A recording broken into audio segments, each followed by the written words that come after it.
Abalunzi abasaba mitwalo 3 nga bafuna ensimbi za Seed Capital okuva mu Microfinance Support Center mu programu y'omukulembeze w'eggwanga ya Presidential Initiative on Wealth and Job Creation bategeezezza nti bagenda kwagira President Museveni mu kalulu kano kuba yabawa entandikwa nga buli mulunzi yafuna embizzi z'omulembe era ezikula mangu.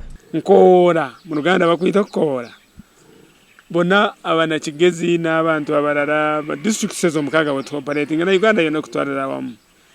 Tugende mabega ga President Museveni tumukubira akalulu asobole okufuuka president waffe ow'emyaka 2026 kutuuka ku 2030 ndowooza.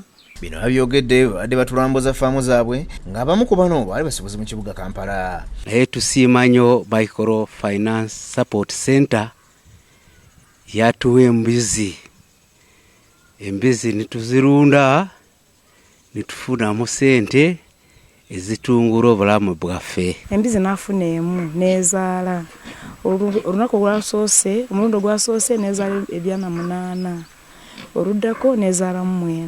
Mwenu tubasize kwegesana n'abandi abatari mu group nabo binene bije ne batujoining ecyango munonga ntwenda Microfinance Support Center etwereze zindi sente etongere zindi mpunu twine na twine na bikoguzi. Bagamba nti tebejjusa bulunzi nga bwe balambulula. Nyamba kufuna mu manyuwa nindima nifune ninteeka mu lusuku mutoke ntufuna amatooke nitulya bulungi nituba bulungi nitufuna kona n'amatooke nituguza kati nitufuna mu school fees tuwera wako abaana baffe. Bakatwe mpunu mukagezi twa receivingire ezo mpunu zatwongera abanywani agwa abanywani kubahulire ngo tukabone mpunu bija kututaya yera batwongera amagezi ezo mpunu zituyambire kutwa manyuwa twahinga urutoke twahinga umwani ezo mpunu zatuyamba kubona esente kandi twaimpuroinga abandi bakozi konga kutwatandikira ka box kitu ako ntuzo tuguza esente tuhera abana bitu fees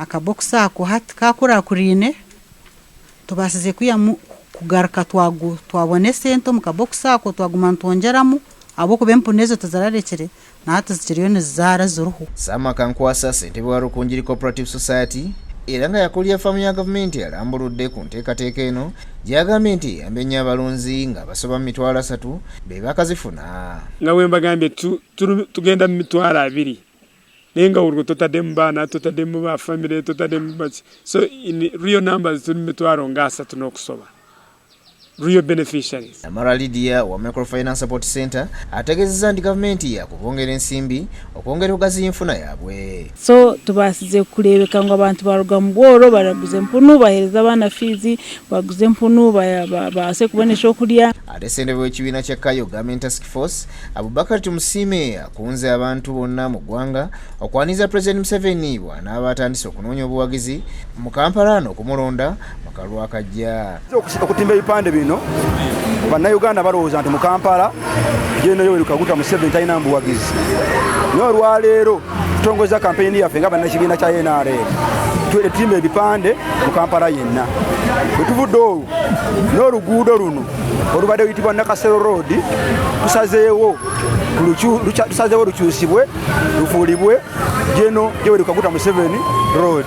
Musimu okwogera bino abadde ku luguudo lw'e Nakasero nga batimba ebipande ya President Museveni mu mbeera y'okumusagulira obuwagizi mu kibuga Kampala. Ono agamba nti buli muntu yenna mu ggwanga yandibadde awagira President Museveni olw'ebyo byakoledde eggwanga omuli okuzimba enguudo okutumbula ebyenjigiriza okukyusa obulamu bw'abantu okuyita mu nkola ya PDM n'emyoga n'ebirala. President w'eggwanga lino akoze enguudo zonna mu ggwanga lyonna.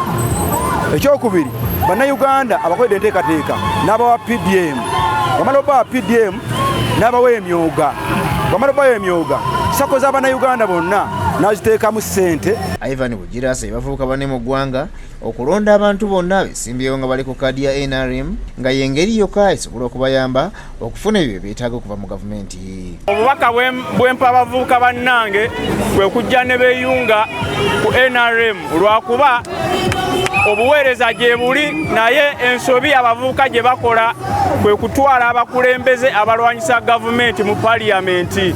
Bano baliko ebasoomooza bye boogedde ne basaba ekikwatako okubayamba. Bintu bijja ne tuwulira biri eyo abamu yali yatutama naye tulina omusajja ono yatuzizaamu amaanyi okutuzamu NRM. Obuzibu bwetusanga ng'abayimbi banaye tulina obuzibu tetulina wantu wetwala nnyimba za NRM ate fe abawagira NRM ng'abayimbi woyimba oluyimba lwa NRM ng'otandika okusosola mu gundi mwobeera. N'abakulembeze b'amakanika okuva mu galaji ez'enjawulo mu Kampala Central basisinkanye okulaba engeri banayaniriza President Museveni mu Kampala n'okumunoonyeza akalulu ng'ensinkano eno ebadde mu kisenyi wano mu Kampala. Bakubaganyizza ebirowoozo ku bitwala ekibiina kya NRM mu maaso saako okwekulaakulanya nga bayita mu pulogulaamu za gavumenti. Bano nga bakulembeddwa mu Charles Okoth nga bayita mu ssako yaabwe ya Presidential Initiative for Kampala Central Garage Owners and Mechanics Sacco bategeezezza nti balina enteekateeka y'okufuna ensimbi z'okwekulaakulanya okulaba nga bakyusa obulamu bwabwe.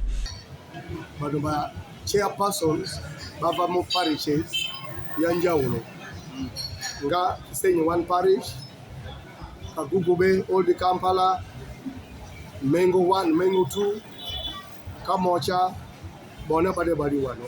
Okoth akubiriza bamakanika okwettanira enkola za gavumenti z'okwekulaakulanya olwo nga banasobola okujja mu bwavu. Tolida buli mbuyamu ofisi yamwe tegeko buyambi tutapule ki eyanza kuzikolera. Ye Jumati Nyefunza nga yakiikiridde amyuka RCC wa Kampala Shafik Nsubuga asabye bamakanika okozesa obulungi ensimbi zino ezigenda okubaweebwa basobole okujja mu bwavu. Era yandibadde agamba protecting the gains. Naye si ye yagamba protect the gain. It's you to protect the gain. Gain teeka akatono k'olina k'osobodde okukola nga weekali kubanga bo bannaffe abaagala okubeera nga bateekawo embeera y'okwekalakaasa balowooza ne kokoze mu bulungi kaabwe nga bakafuuse kaabwe. Era bajjukizza okuwa President Museveni akalulu ng'ennaku z'omwezi 15 omwezi ogujja. Mulega Stephen, Patrick Kibirango ne Ronald Kasasa bebakusakidde eggulu erino.